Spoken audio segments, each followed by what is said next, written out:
There's something called optics in politics, in governance. What people see, is what they immediately react to, and they have expectations.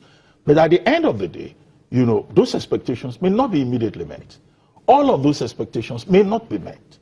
But from one government to the other, we've been seeing that there's been progress since 1999. And that's something to be cheerful about. So I'm not going to sit here and say, oh, the people in the villa now, they're not doing a good job. They don't seem to get what they are doing right. No, it's not like that. When you go into that arena, you will see that it's difficult. And it's not easy to please Nigerians. A lot of people had said that the government that you work with left Nigeria in a bad shape. You see, there's something about the danger of the single story. Sometimes the single story hides other levels of the story and begins to come across like propaganda, or mischief. I mean, if you look at the Jonathan government, at the risk of sounding like I'm defending that administration, under that administration, the GDP was rebased and Nigeria became the largest economy in Africa. As at 2014, Nigeria had become the #1 foreign direct investment destination in Africa. Within the first half of 2014, this economy had gained from FDI alone about 1.51 trillion. In fact, that same year, for the first time in West Africa, the World Economic Forum held a summit in Nigeria, which is a kind of endorsement of what was being done by that administration.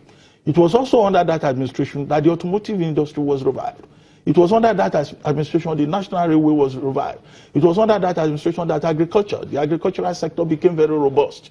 But I'm not here to come and offer a defense, But the danger of the single story is that you end up, repeating a lie until you assume that people will believe it.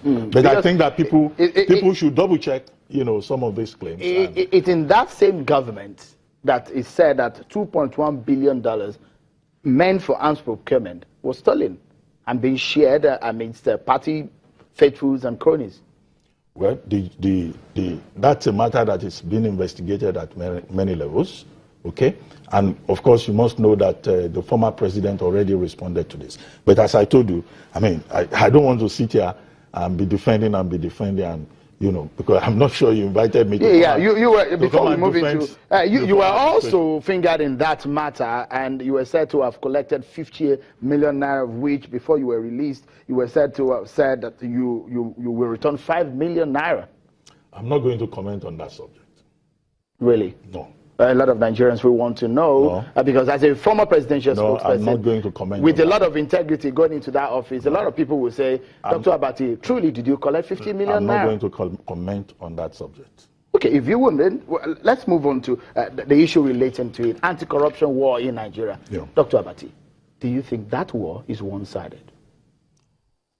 I think that the war is important, the war against corruption. You recall that in 2001, the FATF, the Paris-based FATF, ended up delisting Nigeria as one of those uncooperative jurisdictions. And it was on the basis of that that the Obasanjo administration eventually came up with the ICPC, the EFCC, to strengthen, the financial system and to ensure greater integrity and transparency. And that, resulted in a lot of gains because the international community then embraced Nigeria. So at one level, there is a matter of principle, namely that, people should not make away with public funds, money that is meant for development. The second part of it, of course, is that in pursuing that, there must be transparency, there must be accountability, there must be integrity. That process must not be selective. The affected institutions must be seen to be neutral. And above all, persons who are, either being investigated or whatever, must be treated with due regard for their fundamental rights. So if you look at the situation in Nigeria, not even now, before now, you will see that the questions that have been raised by those who have been affected or by people analyzing are issues with regard to, respect for fundamental rights and the transparency, the integrity of the process.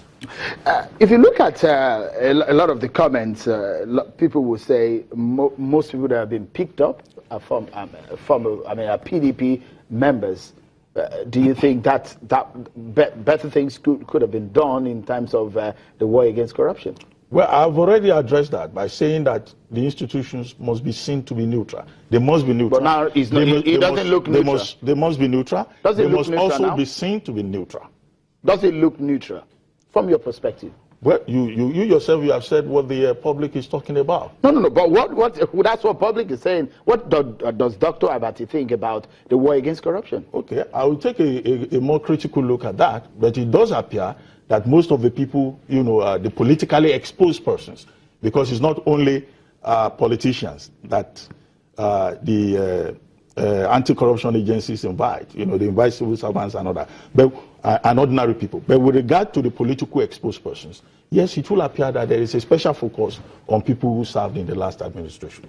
And it will bring us to the point that, look, at this rate, there is now a lot of defections from the PDP. A lot of people are jumping ship onto the APC. Do you see a nation moving towards a one-party state?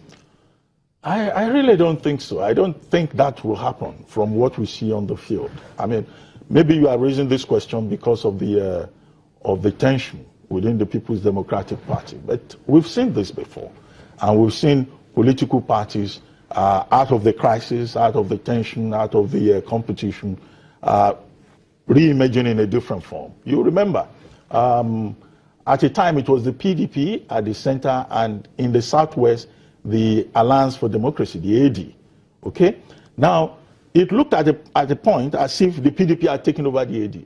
But it was from the AD that the ACN came about. And the ACN became a vibrant political party. So what I see is a process of alignment and realignment, and the possibility of a one-party state doesn't seem to be something that is there on the table. Because these politicians, anyway, they move back and forth. I mean, we have examples of politicians who, since 1999, have been in about 4 different political parties. So I do not think that, you end up with a one-party state. I don't see that.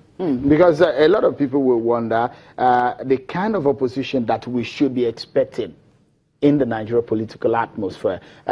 Do you think that there is still opposition in Nigeria in any case? Well, I think that at the moment the opposition is weak.